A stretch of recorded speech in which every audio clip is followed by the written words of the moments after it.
Bendiciones, amados hermanos. Habla el pastor Marlon Castillo de Costa Rica. Vamos a poner delante del Señor este estudio Angelología. Padre, le pedimos en el nombre precioso de Jesús tu Hijo, danos la sabiduría para aprender cada día más de tu palabra. En el nombre de Cristo Jesús. Amén. Amados, estamos viendo querubines. Recuerden que estamos viendo rangos angelicales. En la visión de Ezequiel capítulo 1, los querubines, indican la intervención de un Dios soberano en los asuntos del hombre. Acuérdate que siempre que un ángel viene a cumplir una misión de Dios, es como si Dios mismo lo hubiera hecho. Para eso Él tiene a sus servidores. Pero es lo mismo, cuando un ángel viene y da un mensaje o hace algo, ¿verdad? A través de la Biblia, es como si Dios mismo lo hubiera hecho. Para eso se llaman embajadores. Entonces, en esta visión, los querubines estaban situados bajo las 4 esquinas de una plataforma en la cual se sentaba la gloria de Dios. Acuérdense de lo que venía explicando. Dios está aquí arriba, los ángeles están un poquito más abajo, pero en las 4 esquinas, y está el trono de Dios aquí, y ellos están a las 4 esquinas ahí esperando órdenes de Dios. Los querubines es el rango más alto en lo que nos da la luz la Biblia de angelología. Entonces, imagínense, eran ángeles grandes, poderosos y de un rango superior. Los otros ángeles tenían que hacerle casos a ellos, ¿verdad? Por el rango que contenían. Entonces, en la apariencia de un hombre sentado en su trono, Ezequiel 1:22 al 26. Bajo cada uno de los querubines había una extraña rueda compuesta a su vez de 2 ruedas. Esta es la visión que tuvo Ezequiel de los querubines, probablemente en ángulo recto una respecto a la otra y del mismo tamaño, centradas en el mismo diámetro y vertical. Las ruedas daban la impresión de poder desplazarse en cualquier dirección de manera inmediata, sin moverse ni en el tiempo ni en espacio, para darse vuelta como hubiera hecho una única rueda. La plataforma del trono era propulsada por las poderosas alas de los querubines y emitía un sonido como un torrente, parecido al sonido de un reactor. Eso lo encontramos en Ezequiel capítulo 1, 9 al 24. Le invito a que lo lea. Toda la visión expresa la gloria de Dios al moverse con presteza. La palabra presteza significa rapidez y soberanía sobre la tierra y en el cielo, para llevar a cabo sus santos planes y juicios, que eso es lo que hacen los ángeles. Asociada con los querubines cuando juzga el pecado de Israel, el pecado de las naciones, cuando interviene en el reino milenario en favor de Israel para causar, los acontecimientos de su bendición final prometida a la nación escogida por Dios. Estamos hablando del pueblo de Israel. Queda aún un último punto interesante en lo que concierne a los querubines. Parece claro que los querubines enfatizan la presencia, y santidad de Dios. Entonces, ¿cuál es la misión de los querubines? Enfatizan, vamos a apuntar, amados, entonces, enfatizan la presencia y la santidad de Dios. ¿Qué quiere decir eso? Que ellos cuidan la honra y la gloria de Dios. Ese es su propósito, cuidar la santidad de Dios. Que el nombre de Dios no sea vituperiado, que el nombre de Dios no sea blasfemado, que no sea expuesto a la maldad y al pecado. Un ejemplo, amados, vamos a hacer una pequeña analogía. Que el diablo quiere acercarse a Dios, un ejemplo, que es el único ángel que puede llegar, y ellos, un momento, Satanás, Lucero, Luzbel, usted no puede entrar, Dios no te ha dado permiso todavía, espérate, vamos a hablar con papito para ver si te da permiso para entrar, a hablar con él directamente. Y ellos tienen que esperar, me imagino que el diablo está así, vamos a esperar entonces. Y ellos, Señor, ¿tú qué dices? Sí, déjalo entrar, como en Job 1:8. Estoy usando una analogía, estoy dando una pequeña figura, una luz, para que entendamos cómo es que ellos trabajan. Entonces, ellos cuidan esa santidad de Dios. Y tal vez usted me dirá, pero Dios es tan grande y tan poderoso, no necesita ser cuidado. No, amado, pero para eso Dios los creó. Para eso, cada ángel tiene una misión específica en el cielo. Y para eso el Señor los creó. Vean qué importante es eso, amados. Estas cosas se custodiaban en la parte más interna del testimonio. Estas cosas se custodiaban ahí, ¿verdad? En el trono de Dios, donde la gloria o la Shekinah, ¿verdad? La palabra Shekinah significa la presencia inmediata y absoluta de Dios. Se complacía en morar con su pueblo, ya dando un ejemplo del tabernáculo en el tiempo de Israel. Dentro del arca se conservaba un cuenco de oro lleno de maná, ¿verdad? Que se acuerde que él es el maná.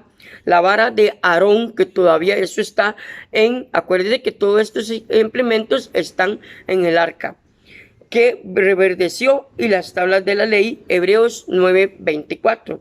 El contenido recordaba la provisión de la gracia de Dios, provisión que fue menospreciada y rechazada por el hombre.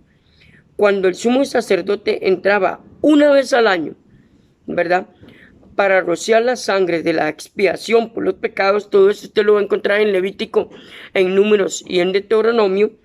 El propiciatorio, la sangre de la expiación por los pecados en el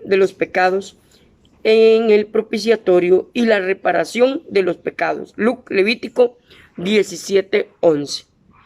Así los querubines proclamadores de la santidad de Dios miraban, oiga, vea lo que dice la palabra, hacia abajo, y veían la sangre rociada en el propiciatorio. O sea que ellos estaban a cierta altura y veían así para abajo, amados, donde la sangre era rodeada, ¿verdad?, por el sumo sacerdote, que cubría los pecados de la gente, simbolizados por el triple contenido situado bajo la tapa del arca. Todas estas imágenes diseñadas por Dios señalaban hacia el Cristo. Acuérdense que esto es tipología bíblica, tipos, sombras y figuras del sacrificio de Cristo en la cruz.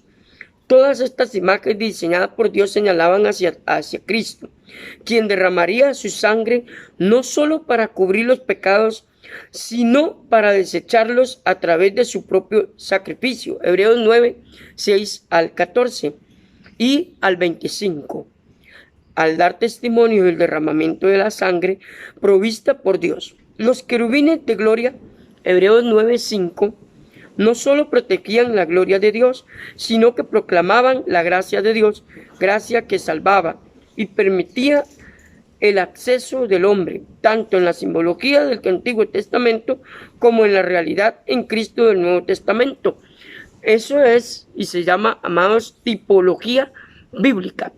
La tipología bíblica nos enseña lo que es alusión a la cruz del Calvario. Todo el Antiguo Testamento es sombra y figura de lo que iba a venir, de lo que es la cruz de Cristo.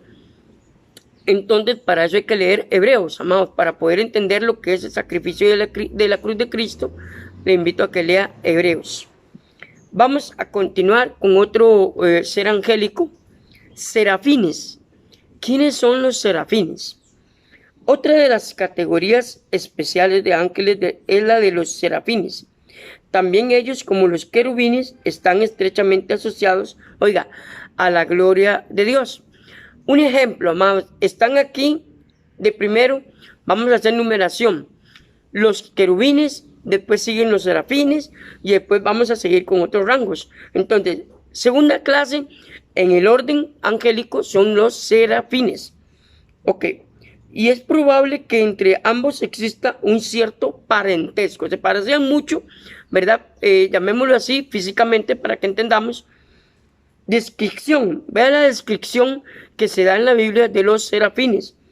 La palabra hebrea serafín significa los que arden, o se les llama los ángeles de fuego o los ángeles de llamas. En otras versiones que yo he leído, ¿verdad? Se le llaman los ángeles de fuego. Vean qué importante es eso. Es posible que ellos se refiera a su flagrante devoción por Dios más que a su ministerio externo. Vea qué interesante. Un autor dice, considera que se les representa evidentemente con forma humana, ¿verdad? Entre comillas, ya se habla de manos, caras y pies que se le da a los ángeles, ¿verdad? Entonces, cada uno de ellos tiene, oiga, 6 alas. Los querubines y los serafines, amados, tienen 6 alas. Entonces, como habíamos hablado al principio de este estudio de arqueología, ¿verdad? Si usted vio los videos, se acuerda que yo expliqué un poquito de que ellos son grandes, se cree que pueden medir entre 10, 15, 20 metros. Entonces, distribuye el cuerpo de ellos con 6 alas, ¿verdad? Que se tapaban. Y cuando estaban delante de la presencia de Dios, a lo que nos enseña la Biblia, ellos se tapaban con las alas así para no ver y contemplar la gloria de Dios. Nada más escuchaban y se tapaban para no ver esa gloria, porque hasta mismos ángeles tenían restricciones para ver a Dios, como lo habíamos hablado en uno de los estudios de arqueología. Mucha gente cree que los ángeles hablan con Dios directamente. No, amados, ellos también tienen ciertas descripciones y sus restricciones con respecto a la gloria o la chequina de Dios. Si la tenemos nosotros, que somos humanos, cuánto más ellos, ¿verdad? Que son creados. Entonces, ellos no son dioses, son seres limitados, son seres que, es cierto, son duraderos, no son eternos, duraderos, son sabios, pero no son omnipresentes, omniscientes ni omnipotentes. Solamente el Padre, el Hijo y el Espíritu Santo tienen esas cualidades. Entonces, cada uno de ellos tiene 6 alas. Es importante entender esto, amados. Vean lo que dijo aquí voy a leer un párrafo de un escritor bíblico de un libro de arqueología. El simbolismo de sus apariciones es muy sencillo. Con 2 alas, oiga, cubrían su cara, ¿ve? Por eso le dije, imagínense altísimos, amados, con 2 alas cubrían su cara. ¿Para qué? Para cuando hablaban con Dios, y ellos nada más escuchaban, ellos no veían. Para indicar que ni siquiera los espíritus más elevados pueden soportar la visión total de la gloria divina. Amados, ellos no podían ver la chequinat de Dios, no la soportaban. Y a pesar de su hermosura, de su santidad, de su creación, los ángeles no tienen autoridad para ver a Dios cara a cara. Y mucha gente me dice, ¿cómo es posible? Si eso lo enseña la Biblia, en muchas partes de la Biblia lo enseña Apocalipsis, pero ¿qué pasa? Amado, la gente no lee. La gente cree que los ángeles se paran así al frente de Dios. Sí, Señor, vamos a ir a hacer. No, amado.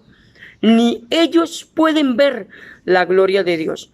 Ahora, nosotros, los salvos por fe en Cristo Jesús, sí vamos a ver el rostro de Dios.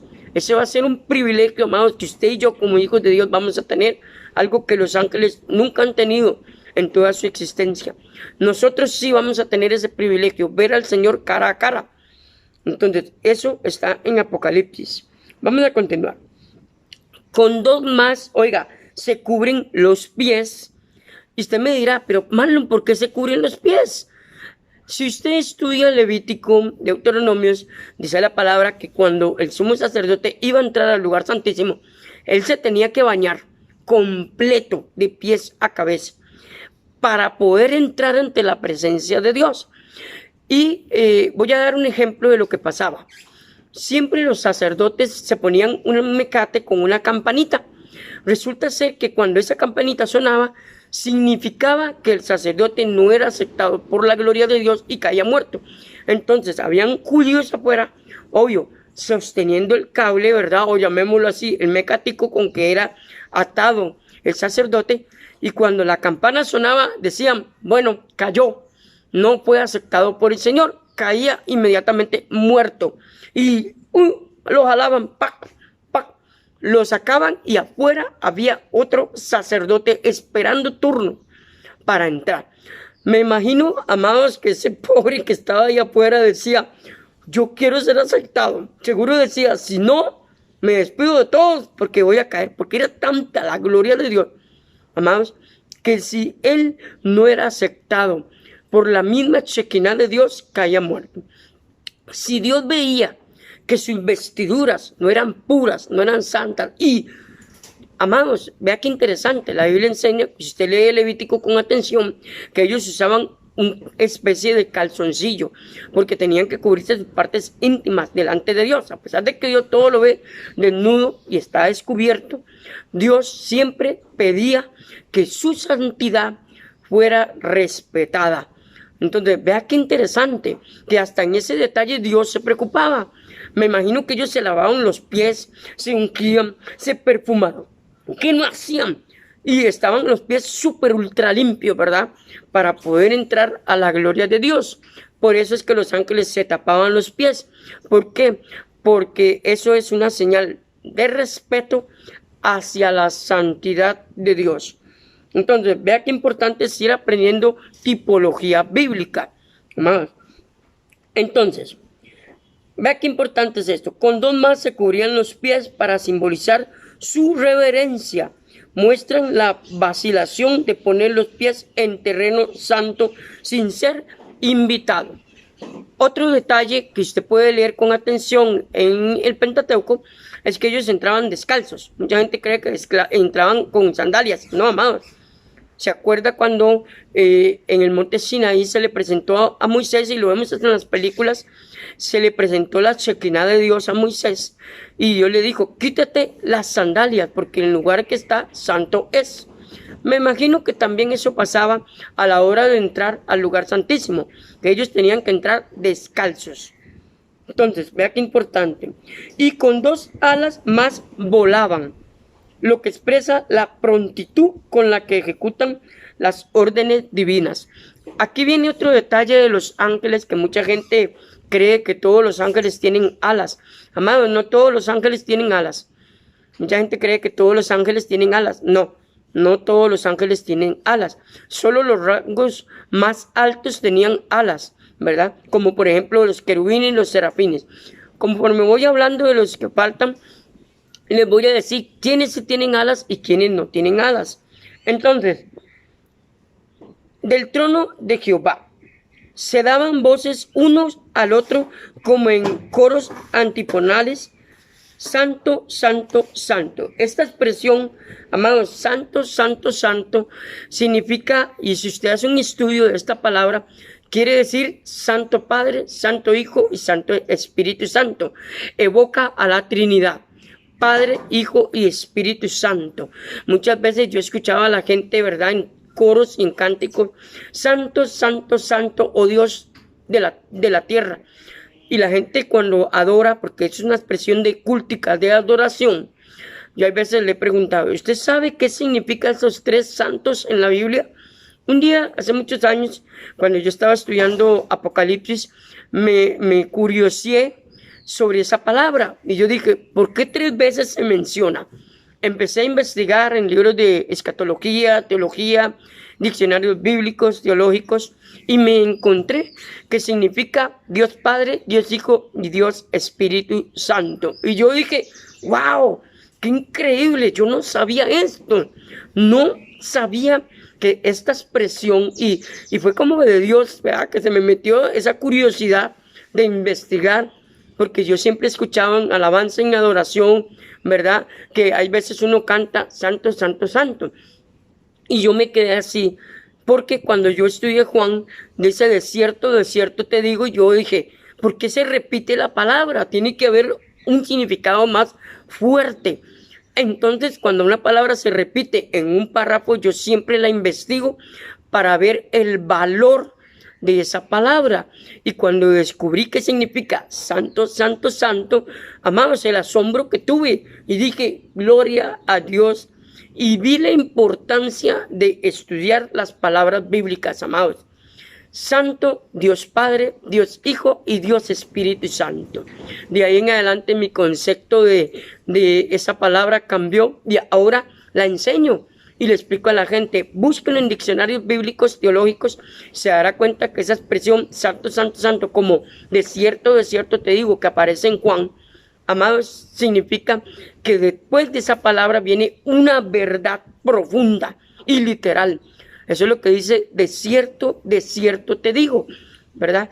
Por eso, amados, yo le invito a que siempre y cuando aparezca una palabra repetida en la Biblia, investíguela, no siga leyendo, deténgase ahí y empiece a hacer un ratón de laboratorio, amados.